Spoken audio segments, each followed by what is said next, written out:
الحمد لله رب العالمين والعاقبة للمتقين الصلاة والسلام على سيد الأنبياء والمرسلين وعلى آله وأصحابه وأزواجه وذرياته وأهل بيته أجمعين. أما بعد، فأعوذ بالله من الشيطان الرجيم. بسم الله الرحمن الرحيم. لقد كان لكم في رسول الله أسوة حسنة. صدق الله العظيم وبلغنا رسوله النبي الكريم ونحن على ذلك لمن الشاهدين والشاكرين والحمد لله رب العالمين.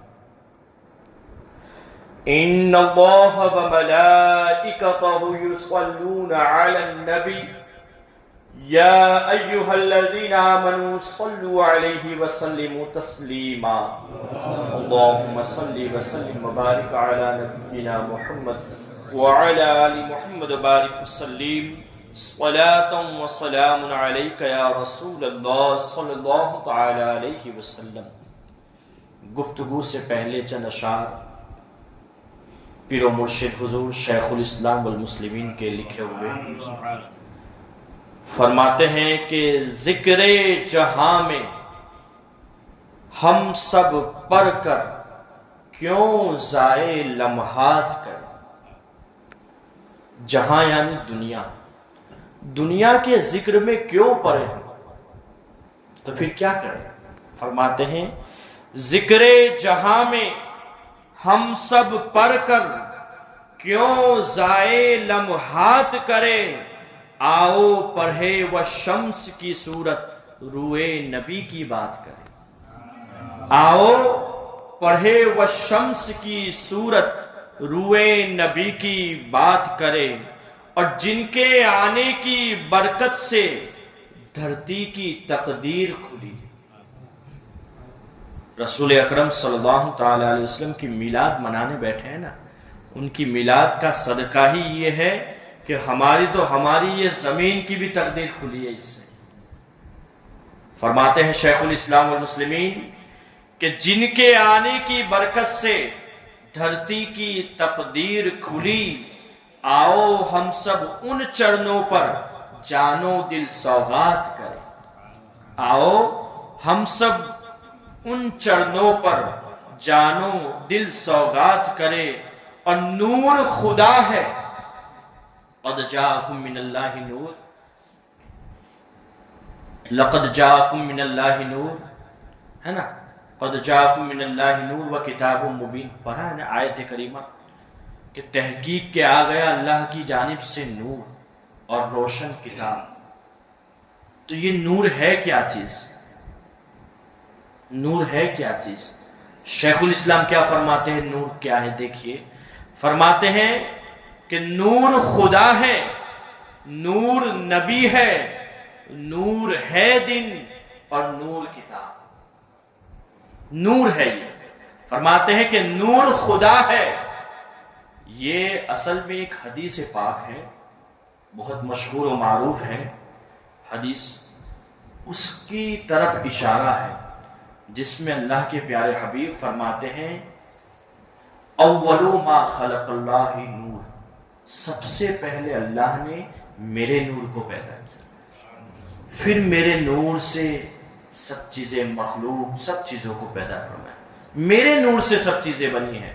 تو حضور شیخ الاسلام فرماتے ہیں کہ نور جو ہے نا اس سے ہر چیز بنی ہے. تو دیکھو نور خدا ہے، نور نبی ہے، نور ہے دن اور نور کتاب. نور کا مطلب ہوتا ہے لائٹ، روشنی.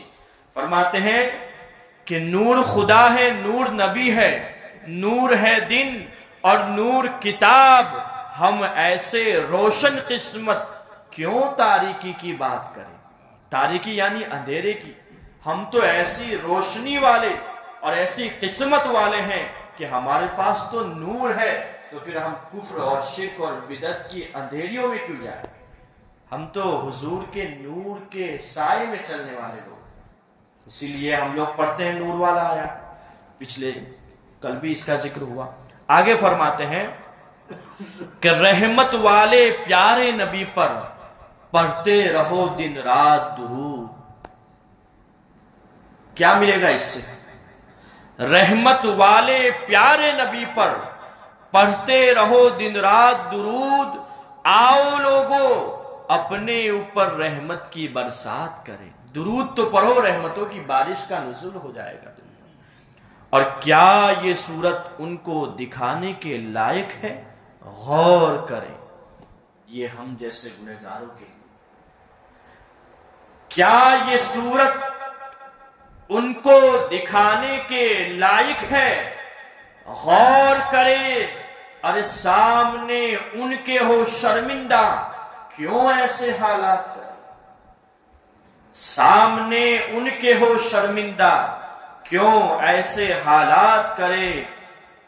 اور رات پر ان کی زلف کے سائے، دن عارض کا صدقہ لائیں کیوں نہ پھر ان کے دیوانے، یاد انہیں دن رات کرے۔ اور قبر میں ہا ہا لا ادری کہنے کی رسوائی سے بچو۔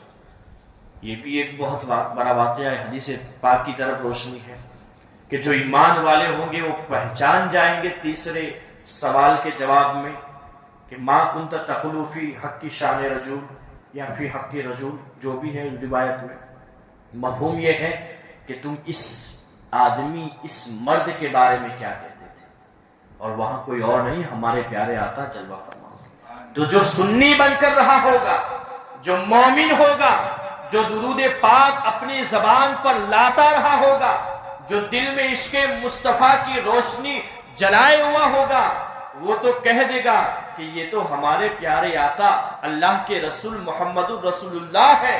لیکن جو کہے گا، ابھی بھی جو کہتا ہے کہ ہم تو حضور کو جانتے ہیں، وہ صرف نبی ہے لیکن ہماری طرح ہے معاذ اللہ، جو حضور کو آج بھی ان کی شان میں گستاخیاں کرتے ہیں، وہ خود قبر میں جائیں گے، تیسرا سوال ہوگا تو کہیں گے ہاں ہاں لا ادری، افسوس ہے میں تو ان کو نہیں جانتا۔ ابے تو کیا جانے گا؟ تو دنیا ہی میں نہیں جان پایا تو قبر میں کیا جان پائے گا؟ لیکن شیخ الاسلام فرماتے ہیں کہ ان جیسے بدبختوں سے دور رہو۔ کیوں؟ کیونکہ قبر میں ہاں ہاں لا ادری کہنے کی رسوائی سے بچو۔ بگڑی حالت کب بنتی ہے؟ چاہے لاکھ ہے ہاتھ کرے، ارے ان کی نظر ہو جائے گی تو تمہاری بگڑی حالت بن جائے گی، ان کی نظر ہوگی تو بن جائے گی۔ مقطع میں فرماتے ہیں کہ یہ لذت کی دنیا کب تک اس کی اسیری ٹھیک نہیں۔ اسیری یعنی قید تھا، اس کے قید میں آپ آ گئے ہیں نا، دنیا میں، دنیا کی قید میں لگ گئے ہیں، اسی لیے نماز سے دور، عبادتوں سے دور، قرآن کی تلاوتوں سے دور، کیونکہ دنیا نے تمہیں جکڑ لیا ہے، اپنا قیدی بنا لیا ہے، اس لیے تم دین سے دور ہو گئے ہو۔ شیخ الاسلام فرماتے ہیں کہ یہ لذت کی دنیا کب تک اس کی اسیری ٹھیک نہیں۔ آؤ اے لوگو، آؤ سمجھ سے کام لے اختر، خود کو طالب ذات کر، خود کو طالب ذات کرے، ان کی طرف مائل ہو جاؤ، ان کے طالب بن جاؤ، تمہاری آخرت سنور جائے گی، تم دنیا کی قید سے چھٹکارا پالو گے۔ ایک مرتبہ درود شریف پڑھ لیجیے، اللہم صلی علی سیدنا و مولانا محمد وعلی آل محمد بارک وسلم، صلاۃ و سلام علیک یا رسول اللہ صلی اللہ تعالی علیہ وسلم۔ اللہ کا شکر عظیم ہے کہ اللہ تبارک و تعالی نے اپنے پیارے حبیب کا ذکر اور ان کی میلاد منانے کا موقع عطا فرمایا۔ جو جانتے ہیں آپ، یہ بہت بڑی نعمت ہے دوستو۔ رسول اللہ کی شان بیان کرنا یہ ہمارے اچھی نسل کی نشانی ہے۔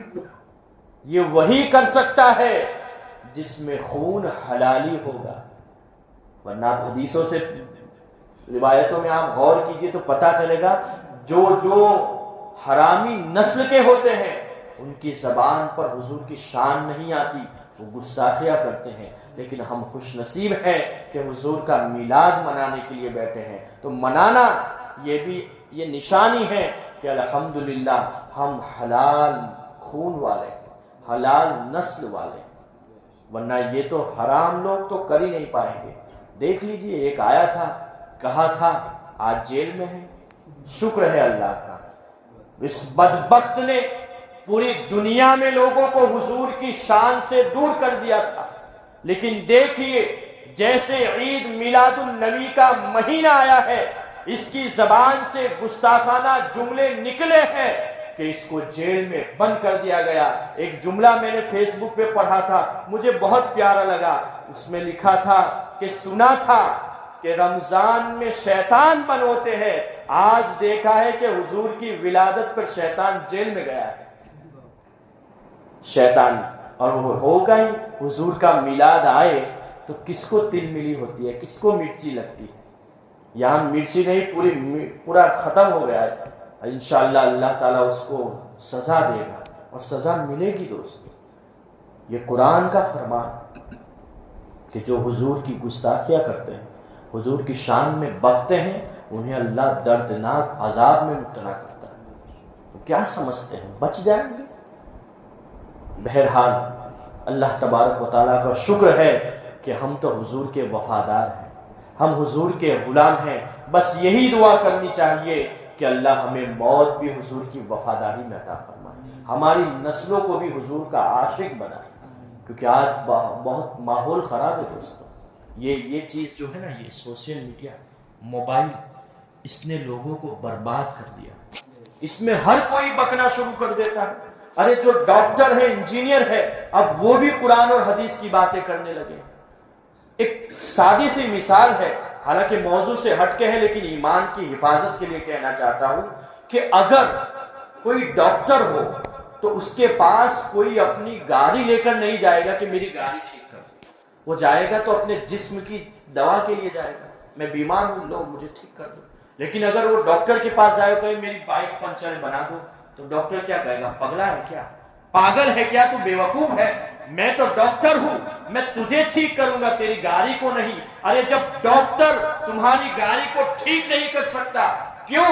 کیونکہ ڈاکٹر کی فیلڈ الگ ہے۔ تو ارے وہ لوگ جو اپنے کو انجینئر کہتے ہیں، ڈاکٹر کہتے ہیں، نہ جانے کیا کیا کہتے ہیں، بھلا وہ قرآن و حدیث کی صحیح بات تمہیں کیسے پہنچائیں گے؟ ارے پہنچائیں گے تو وہی لوگ پہنچائیں گے جنہوں نے قرآن کو صحیح سے پڑھا ہوگا، سمجھا ہوگا، اور اس کے مصطفیٰ کا جام پیا ہوگا۔ یہ علماء اہل سنت، یہ ائمہ کرام، ان سے دین سیکھا جاتا ہے، موبائل سے دین نہیں سیکھا جاتا۔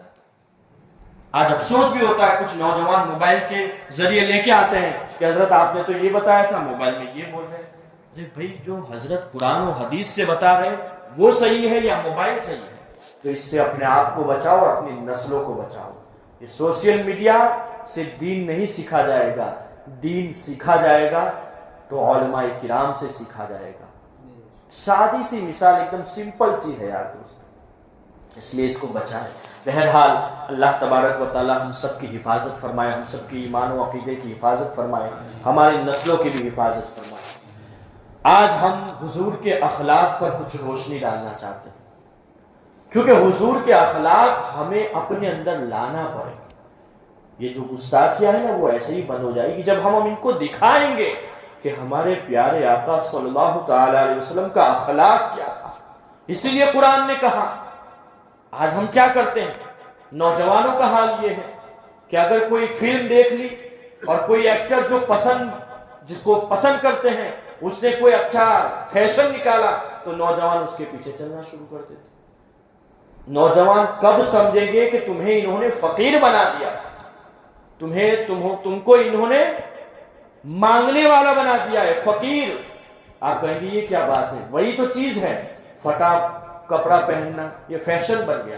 ارے یہ فقیروں کا کپڑا ہے، یہ مانگنے والے، یہ غریبوں کا فقر ہے، اور ہم غریب ہیں، لیکن یہ کپڑے پھٹنے والے غریب نہیں، بلکہ ہم تو غریب نواز کے در کے غریب ہیں، ہم تو ان کے در کے غریب ہیں۔ لیکن کب یہ قوم سدھرے گی؟ اسی لیے قرآن نے کیا کہا؟ لَقَدْ كَانَ لَكُمْ فِي رَسُولِ اللَّهِ أُسْوَةٌ حَسَنَةٌ، تمہارے لیے تمہارے رسول میرے محبوب کی پیروی بہتر ہے۔ ان کی اتباع کرو، ان کے پیچھے چلو۔ اسی لیے کچھ لوگ ایسے بھی آ گئے جو اپنے کو تصوف میں لے جاتے، کہتے ہیں ہم صوفی ہیں، ہم تو اللہ سے ڈائریکٹ محبت کرتے ہیں۔ تو ان کا بھی قرآن نے کہہ دیا قُلْ إِن كُنتُمْ تُحِبُّونَ اللَّهَ فَاتَّبِعُونِي، کہ اگر تم اللہ سے محبت کرنا چاہتے ہو، اگر تم چاہتے ہو کہ اللہ سے محبت ہو جائے، فَاتَّبِعُونِی، میرے محبوب کی اتباع کرو۔ یعنی رسول کے پیچھے چلے بغیر کچھ نہیں ہے دوستو، نہ تم صوفی بن سکتے ہو، نہ ولی بن سکتے ہو، بلکہ مومن بھی نہیں بن سکتے۔ مومن ہوتا ہی وہی ہے جو نبی پر ایمان رکھے۔ ایمان کا مطلب یہ نہیں کہ صرف کلمہ پڑھ لیا لا الہ الا اللہ محمد الرسول اللہ صلی اللہ تعالی علیہ وسلم، بلکہ اس بات کو جو تم زبان سے کہہ رہے ہو اس پر عمل کرنا ہے۔ اللہ کو ایک مانتے ہو تو اب یہ پیشانی، یہ سر صرف اللہ کی بارگاہ میں جھکنا چاہیے۔ مانگنا ہے اللہ سے مانگو۔ محمد الرسول اللہ، اللہ کے رسول کون ہے؟ ہمارے پیارے آقا محمد عربی صلی اللہ تعالی علیہ وسلم۔ رسول کا مطلب کیا؟ یہ رسول بھیجے گئے ہیں، یہ رسول ارسال سے آیا ہے، اس کا مطلب ہی ہوتا ہے بھیجنا۔ بھیجنا کیوں بھیجا ہے؟ ہمارے لیے، ہماری ہدایت کے لیے۔ اب ہم انہی سے دور ہو جائے تو کیا ہدایت حاصل ہو؟ تو حضور کی پیروی یہ ہماری زندگی کے لیے بہتر ہے۔ اب یہ زندگی کے لیے بہتر تو ہے، تو ہم پیروی کریں گے کیسے؟ جب ہم ان کے اخلاق کو جانیں گے تب نا۔ حضور کے اخلاق کتنے پیارے تھے دوستو۔ کل حسن کے بارے میں سنا کہ حضور کا حسن کتنا پیارا تھا کہ حضور کے حسن پر لوگ فدا ہو جاتے تھے۔ اخلاق کا بھی یہی عالم تھا دوستو۔ اسی لیے جب حضور صلی اللہ تعالی علیہ وسلم مکہ میں تھے اور ابھی اعلان نبوت نہیں کیا تھا، ابھی لوگوں کو یہ نہیں بتایا کہ میں نبی ہوں، میں اللہ کا رسول ہوں، ابھی اعلان نہیں کیا، اس وقت بھی وہی کافر، وہی کے لوگ حضور کو صادق کہتے تھے، یہ سچے ہیں، ان کی بات کبھی جھوٹ نہیں ہوتی، یہ امین ہے، یہ امانت والے ہیں، یہ خیانت نہیں کرتے۔ حضور کا اخلاق دیکھیں، حضور نے 40 سال اپنے کو منوایا ہے، اخلاق بتایا ہے۔ ہماری قوم آج ہمارا اسلام بتاتی ہے، لیکن کردار اور اخلاق کہاں ہے ہمارے؟ یہ ہمیں لوگوں کو دکھانا پڑے گا، ہماری نسلوں کو بتانا پڑے گا کہ مسلمان کیسے اخلاق والا ہوتا ہے، کیسا اخلاق حضور کا۔ آپ غور کریں، آئیے حضور کا اخلاق ام المؤمنین حضرت سیدہ خدیجۃ الکبریٰ رضی اللہ تعالی عنہا سے پوچھتے ہیں۔ وہ واقعہ بہت مشہور و معروف ہے، ابتدائے وحی کا وہ واقعہ جب یہ پہلی وحی نازل ہوئی۔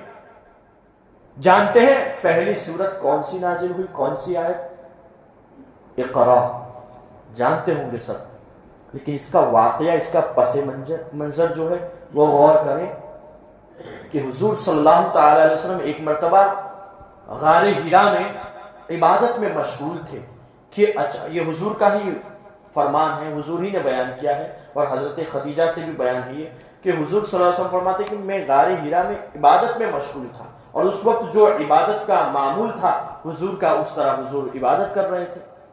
اچانک آسمان سے ایک فرشتہ نازل ہوتا ہے۔ محدثین کرام فرماتے ہیں وہ فرشتہ کوئی اور نہیں جبریل امین تھے، کیونکہ وہی پیغام لے کر آتے تھے۔ حضرت جبریل امین آتے ہیں، تشریف لاتے ہیں حضور کی بارگاہ میں اور عرض کرتے ہیں اقرا، پڑھیے۔ حضور نے فرمایا ما انا بقاری، میں نہیں پڑھنے والا۔ اچھا، یہاں بھی کچھ اس قسم کے لوگ جو حضور کی شان میں گستاخیاں کرتے ہیں، وہ یہ دلیل دیتے ہیں کہ دیکھو حضور نے منع کیا، میں نہیں پڑھنے والا، یعنی حضور کو کوئی علم ہی نہیں تھا معاذ۔ ما انا بقارئین، میں پڑھنے والا نہیں، اس کا مطلب کچھ اور ہے، اور مجھے پڑھنا نہیں آتا اس کا مطلب کچھ اور ہے۔ حضور نے فرمایا میں نہیں پڑھنے والا۔ جیسے ایک بچہ ہو، اسے استاد کہہ دے پڑھو، حالانکہ یہ تو گستاخی ہوتی ہے استاد کے سامنے. بہرحال میں مثال کے طور پر اگر کسی استاد نے کہا بیٹا پڑھو سبق یاد ہے، لیکن وہ کہے میں نہیں پڑھنے والا، تو اس کا مطلب یہ نہیں کہ بچے کو یاد نہیں ہے، اس کا موڈ نہیں ہے یا وہ پڑھنا نہیں چاہتا ہے. تو حضور یہ فرما رہے ہیں ما انا بقارئ، میں نہیں پڑھنے والا. پھر حضرت حضور فرماتے ہیں کہ پھر حضرت جبریل نے مجھے دبوچا، یعنی معانقہ فرمایا. مؤدب لفظوں میں کہا جائے تو معانقہ فرمایا، اور کچھ حضور کو تکلیف محسوس ہوئی، طاقت لگی تھی. حضور پھر واپس ہو گئے.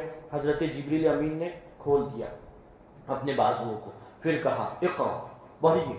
حضور نے پھر فرمایا ما انا بقارئ، میں نہیں پڑھنے والا. انداز دیکھیے، 3 بار اس طرح ہوا ہے. چوتھی بار جب حضرت جبریل امین نے یہ آیت کریمہ پوری مکمل پڑھی، اقرأ بسم ربک الذی خلق، پڑھیے اپنے رب کے نام سے، پڑھیے اپنے رب کے نام سے، تب حضور نے پڑھنا شروع کر دیا. اچھا یہ واقعہ ہوا، اس کے بعد حضور فوراً، کیونکہ یہ پہلی وحی تھی. قرآن کتنا طاقتور ہے آپ جانتے ہیں. آج لوگوں کے سینے میں جو قرآن موجود ہے نا، حافظ قرآن، یہ حضور کا صدقہ ہے دوستو، کہ حضور نے اس کی طاقت، اس کا پاور پورا اپنے سینے میں لے لیا تھا.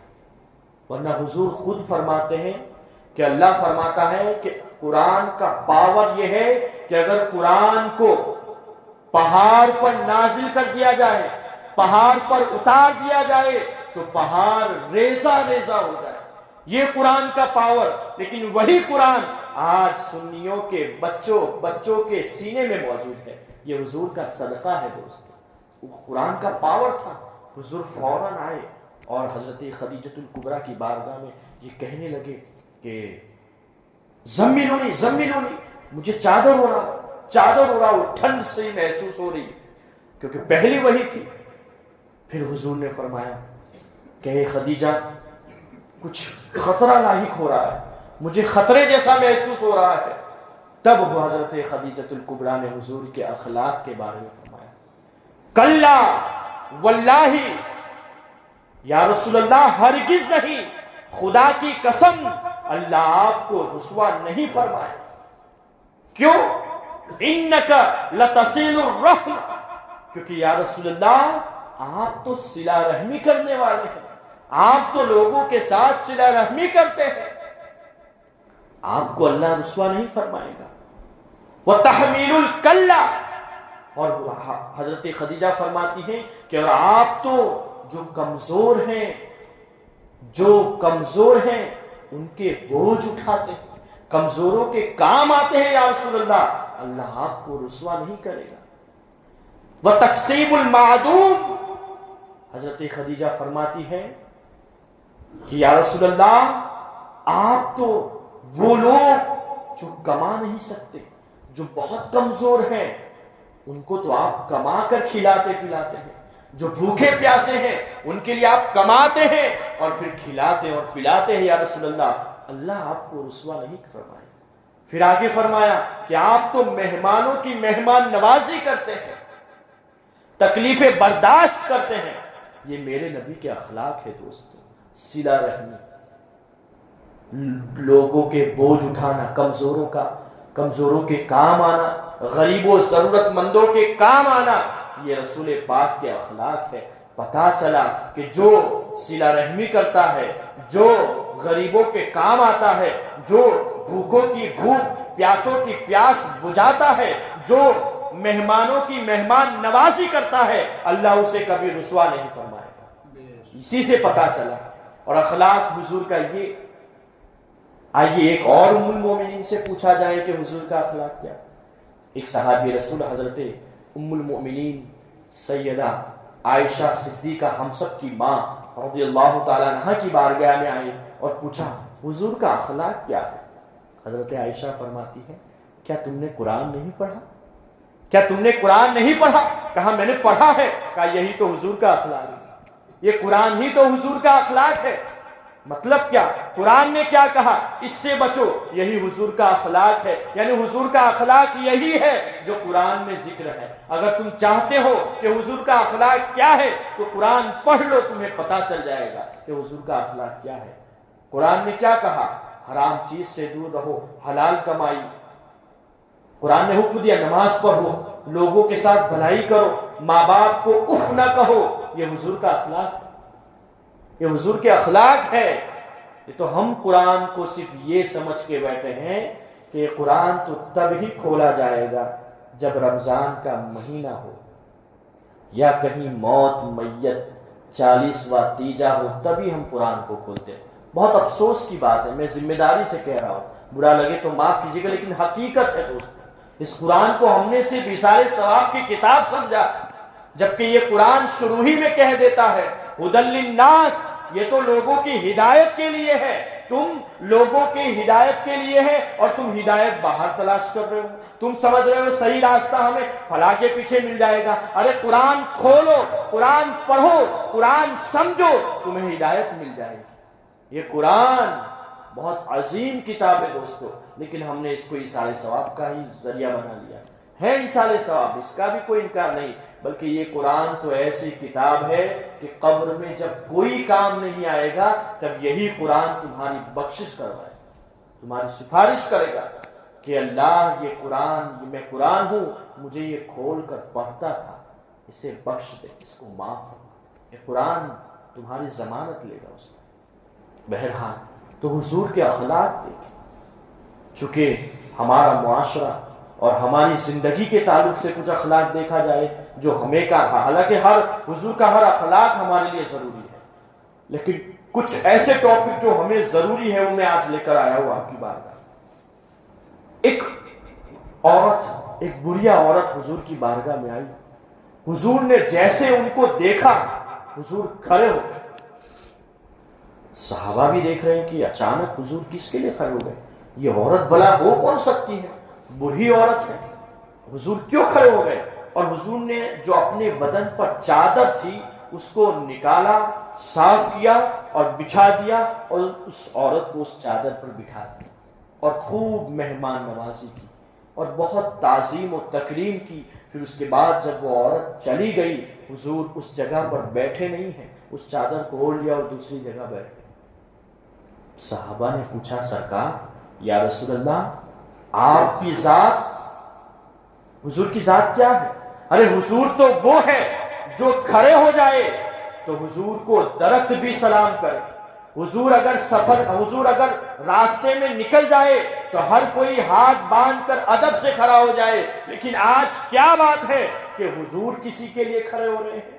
پوچھا گیا یا رسول اللہ یہ کون عورت تھی جس کے لیے آپ اتنی تعظیم، اتنی تکریم اور اتنی عزت کے ساتھ کھڑے ہو گئے، ان کی مہمان نوازی کی آپ نے، ان کی اتنی عزت کی حضور، یہ کون ہے؟ سرکار فرماتے ہیں یہ میری ماں حلیمہ سعدیہ، یہ میری ماں حلیمہ سعدیہ ہے، میں نے ان سے دودھ پیا ہے، یہ میری ماں ہے. تو اے دوستو غور کرو، جس ماں نے حضور کو دودھ پلایا حضور اتنا عزت اور اتنی تعظیم کرتے ہیں، تو حضور حضرت آمنہ کی کتنی عزت کرتے ہوں گے جو حضور کی ماں ہے، جس کے بطن پاک سے حضور کا ظہور ہوا ہے، حضور تشریف لائے ہیں اس دنیا میں. اس آمنہ کا کیا، وہ حضرت آمنہ رضی اللہ تعالی عنہا کا حضور کتنا عزت اور کتنا ادب کرتے ہوگے. آج ہم اپنے معاشرے میں دیکھیں کہ ہم اپنے ماں باپ کا کتنا خیال کرتے ہیں. ہم تو اپنی ماں کو پکار دیتے ہیں کہ بیٹھ، یا تو تا کر کے بات کر دیتے ہیں. آج ہمارے حالات اتنے خراب ہیں کہ ہم تھوڑی سی چیز کے لیے ماں سے دوری اختیار کر لیتے ہیں. ماں کی محبت کو کبھی آپ نے سمجھا ہے دوستو؟ ماں ہے کیا؟ ماں کیا ہے آپ جانتے ہیں؟ ماں وہ عورت ہے دوستو جس کی جگہ دنیا میں کوئی نہیں لے سکتا، کوئی ماں کی جگہ لے ہی نہیں سکتا. لیکن ہم نئی نئی شادی ہوتی ہے، ہماری ماں بہنیں بھی موجود ہیں، لیکن یہ ایک اخلاق کا درس دے رہا ہوں کہ آج ایک وہ عورت جو نئے گھر سے آتی ہے، 4 دن 5 دن کی محبت میں تم اس محبت کو ٹھکرا دیتے ہو جس نے اپنی پوری زندگی تمہاری محبت میں گزاری، جس نے پوری زندگی تمہاری خدمت میں گزاری ہے. بلکہ ماں تو وہ ہے کہ جو اپنی جگہ تمہیں دے دیتی ہے، خود خود سوکھے میں ہمیں سلاتی ہے اور وہ خود گیلے میں سو جاتی ہے۔ اس ماں کی ممتا کو سمجھو دوستو، یہ ماں اللہ سلامت رکھے جن کی مائیں موجود ہے، اور جن کی اس دنیا سے ماں چلی گئی ہے اللہ ان کی مغفرت فرمائے۔ دوستو ماں کی قدر کرو، جب یہ چلی جاتی ہے نا تب یاد آتا ہے حضرت موسیٰ علیہ السلام کی ماں کا جب وصال ہو گیا نا، تو جب وہ کوہ طور پر جاتے تھے تو اللہ رب العزت نے ارشاد فرمایا کہ موسیٰ پہلے تم آتے تھے انداز الگ رہتا تھا، معاملہ الگ رہتا تھا، اب تم آؤ تو تھوڑا سنبھل کے چلنا، کیونکہ پہلے تمہارے لیے دعا کرنے والی تمہاری ماں موجود تھی، اب وہ ماں نہیں رہی۔ اس لیے ماں کی قدر کرو دوست۔ دوسرا اخلاق حضور کا اپنی بہن کے ساتھ، حضرت سیما کون ہے جانتے ہیں؟ حضرت حلیمہ سعدیہ کی بیٹی، تو حضور کی بھی بہن ہوئی، ان کا بھی حضور نے ادب کیا کہ ایک قافلہ، جب ایک قافلے والے آئے جس کے قیدی کچھ مسلمانوں کے پاس تھے کیونکہ اس میں جنگ میں جیتا گیا تھا، تو حضرت شیما آتی ہے اور صحابہ سے کہتی ہے مجھے تمہارے نبی سے ملنا ہے، مجھے جانے دو، مجھے ملنا ہے، مجھے جانے دو۔ کہا تم کون ہو؟ کہا میں حضور کی بہن ہوں۔ صحابہ کہتے ہیں ہم نے آج تک کبھی نہیں دیکھا، نہیں سنا کہ حضور کی کوئی بہن ہو، تم بہن ہو، کیسے مان لے؟ کہا حضور سے کہو کہ آپ کی بہن آئی ہے، وہ خود آنے دیں گے۔ حضور کی بارگاہ میں عرضی پیش کی گئی، حضور نے آنے کا کہا، حکم دیا کہ ٹھیک ہے آنے دو۔ حضور کے پاس حضرت شیما جاتی ہے اور کہتی ہے کہ میں آپ کی بہن ہوں، کیا آپ مجھے جانتے ہیں؟ اب وہ تو چھوٹے والے معاملات تھے، بچپنے کے حالات تھے۔ حضور نے پوچھا اچھا تم میری بہن ہو، کیا نشانی ہے؟ کہا کیا یاد نہیں کہ جب بچپن کے حالات تھے تو آپ نے میری پیٹھ پر اپنے دانتوں سے نشان کیا تھا، آج وہ نشان موجود ہے۔ حضور سمجھ گئے کہ یہ میری بہن ہے۔ اس وقت حضور نے کہا بہن تم میرے ساتھ رہنا چاہتی ہو تو رہ سکتی ہو، تمہیں کیا چاہیے مجھ سے پوچھو، مجھ سے لے لو۔ کہا حضور ہمارے قبیلے کے کچھ قیدی لوگ ہیں، ان قیدیوں کو آزاد کر دیا جائے، جبکہ جنگ کے بعد ان قیدیوں کو لایا گیا، لیکن حضور نے آزاد کر دیا گیا، اور کئی اونٹ ان کو تحفے میں دیے، کھانا پینا دیا، اور ان کی عزت کی، ان کی تعظیم کی، بہن کی تعظیم کی۔ آج ہم شادی کر کے بہن چلی جاتی ہے تو ایک کال بھی کرنے کو تیار نہیں کہ اس کی طبیعت کیسی۔ آج بھائی بہن کی خبر لینے کو تیار نہیں ہے۔ سیکھو حضور کے اخلاق سے، حضور کے درس سے۔ حضور کی سیرت کے اخلاق میں یہ بھی ہے کہ بہن کی بھی عزت کرے، بہن کی بھی تعظیم کرے، بہن کا بھی خیال رکھے۔ بلکہ ایک اور حضور کے اخلاق میں سے کہ حضور اپنے غلاموں کے ساتھ بھی اچھا برتاؤ کرتے۔ ہمارے یہاں بھی کچھ کام کرنے والے رہتے ہیں، یہ تو اپنوں کی بات ہے۔ حضرت انس رضی اللہ تعالیٰ عنہ، حضور کے غلاموں میں ان کا نام آتا ہے۔ حضرت انس رضی اللہ تعالیٰ عنہ فرماتے ہیں کہ میں نے حضور کی بارگاہ میں 10 سال گزارے۔ کتنے؟ 10 سال۔ لیکن آج تک حضور نے کبھی مجھے اونچی آواز میں کچھ نہیں کہا، بلکہ میں کام کرنے میں کمزور ہو جاتا تو حضور کبھی مجھے ڈانٹتے نہیں تھے، حضور کبھی ڈانٹتے نہیں تھے، بلکہ محبت سے بات کرتے تھے۔ کبھی میں کسی کام کے لیے نکلوں اور دوسرے کام میں کھیل کود میں لگ جاؤں تو حضور میرے پاس آتے، میری پیٹھ تھپکاتے اور کہتے تم نے کام نہیں کیا، چلو ٹھیک ہے بعد میں کر لیں۔ یہ حضرت انس فرماتے کیا اخلاق ہوگا۔ ایک عورت جس کا چرچا تھا کہ یہ پاگل ہے، بہت بولتی ہے، ایک مرتبہ حضور کی بارگاہ میں آ گئی۔ صحابہ نے روک لیا، رک جاؤ، تم کہاں جا رہی ہو؟ صحابہ جانتے تھے یہ پاگل ہے، یہ بکتی رہتی ہے۔ حضور نے کہا آنے دو، کیا بات ہے، ان کی بھی سنتے ہیں۔ حضور کے پاس وہ عورت آئی، بولنا شروع کیا، حضور خاموشی سے سن رہے۔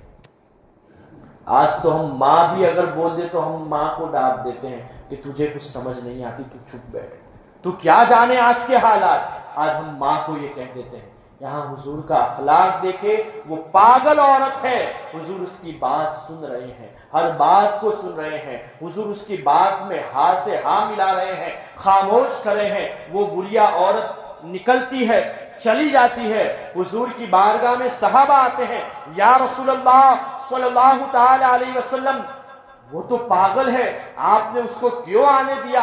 اس کو بھیج دیتے، یہ تو سب کا وقت ضائع کرتی ہے، اس کی کوئی نہیں سنتا۔ رسول اکرم فرماتے ہیں کہ اس کی کوئی نہیں سنتا تو میں تو آیا ہی ہوں سب کی سننے کے لیے، اگر میں بھی نہیں سنوں گا تو کون سنے گا؟ مجھے تو اللہ نے رحمت للعالمین بنا کر بھیجا ہے۔ کیا اخلاق ہے دیکھیے، ارے دشمنوں کو نوازتے تھے حضور، دشمنوں کو۔ آج ہمارا حال کیا ہے کہ ہم تو اچھی خاصی رشتہ داری کو بھی دشمنی میں تبدیل کر دیتے ہیں۔ چھوٹی سی بات جس میں بحث ہی نہیں، اس میں بڑے بڑے جھگڑے ہو جاتے ہیں، بچوں کے لیے بھی جھگڑے ہو جاتے ہیں۔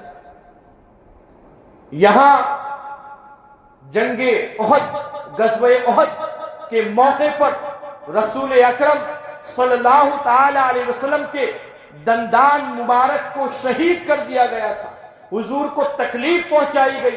صحابہ نے کہا یا رسول اللہ صلی اللہ تعالی علیہ وسلم، ان کے لیے بد دعائیں کر دیجئے، انہوں نے آپ کو تکلیف پہنچائی ہے، لیکن میرے رسول اکرم، میرے پیارے آقا، رحمت والے آقا، عظمت والے آقا، شوکت والے آقا، شان والے آقا، سب سے پہلے اول اور آخر آنے والے آقا جو خاتم النبیین ہیں، وہ دعا کرتے ہیں اے اللہ انہیں ہدایت دے دے، کیونکہ یہ نہیں جانتے کہ میں کون۔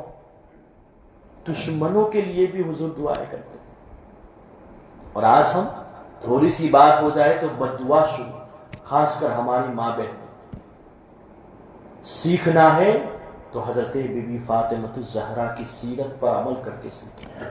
کیسی خاتون تھی دوستو، یہ اخلاق کس نے دیے تھے؟ یہ رسول اکرم ہی نے حضرت بی بی فاطمہ الزہرا کو اخلاق دیے تھے۔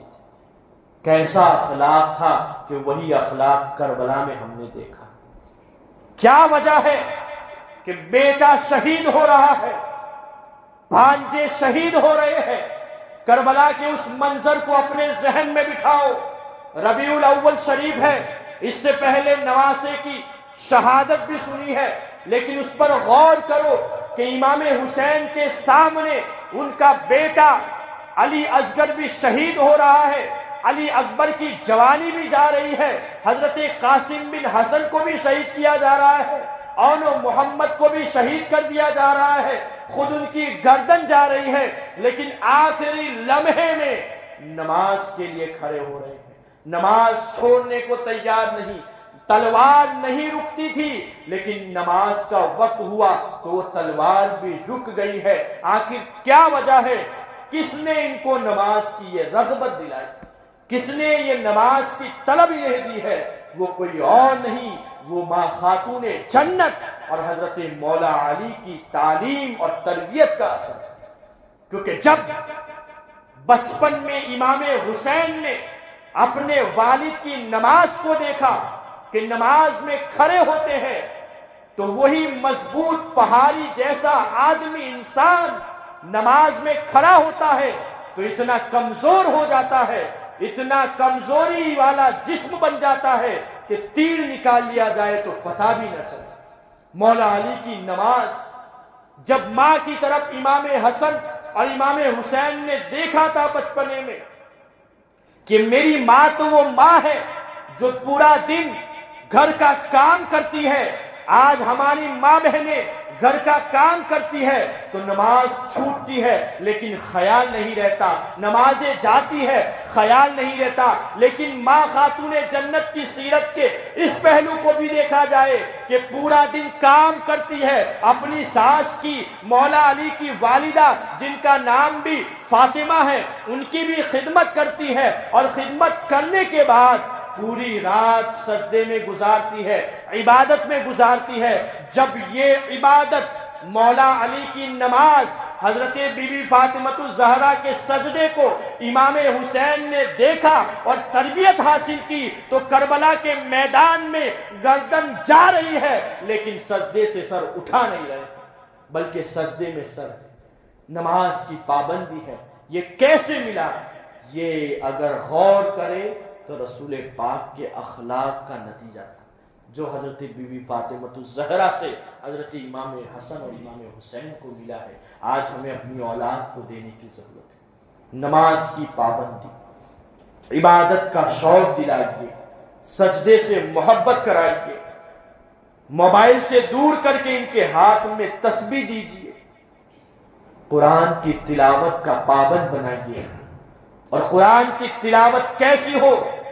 آج کل جو پڑھا جاتا ہے اس طرح نہیں دوستو، بلکہ وہ قرآن پڑھایا جائے جو صحابہ پڑھتے تھے، صحیح تلفظ کے ساتھ پڑھتے تھے، مخرج اور مخارج کے ساتھ پڑھتے تھے کہ جب قرآن پڑھا جائے تو پھر دل میں وہ چمک اور وہ رنگ پیدا ہو جائے کہ ان کانوں میں گانے کی آواز سے بھی سکون نہ ملے، جب وہ قرآن پڑھے تو اس کو سکون میسر. ایسا قرآن پڑھنا سکھائیے، قرآن سے قریب کیجئے، نعت شریف پڑھنا سکھائیے، نعتیں سنوائیے. نبی کی سیرت، نبی کی نعت ان کے کانوں میں جائے گی تو یہ باہر کی چیزیں کانوں میں نہیں آ پائے گی. رسول اکرم کے اخلاق بہت ضروری ہے دوستو. اسی لیے اللہ نے کیا فرمایا؟ لَقَدْ كَانَ لَكُمْ فِي رَسُولِ اللَّهِ أُسْوَةٌ حَسَنَةٌ. تمہارے لیے تو بہتر یہ ہے کہ تم میرے نبی، میرے محبوب کی اتباع کرو، پیروی کرو رسول اکرم کی. اس لیے 1500 سالہ جشن عید میلاد النبی کے موقع پر کل بھی میں نے کہا تھا، آج بھی کہہ رہا ہوں کہ اس عید میلاد النبی میں اپنے کو تبدیل کرنے کی کوشش کریں.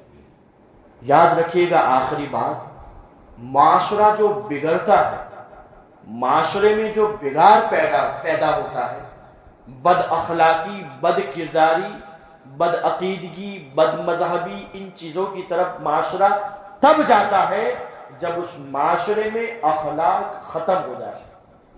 اخلاق ختم ہو جاتے ہیں.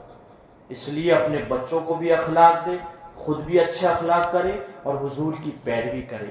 اللہ تبارک و تعالی ہم سب کو حضور کے نقش قدم پر چلنے والا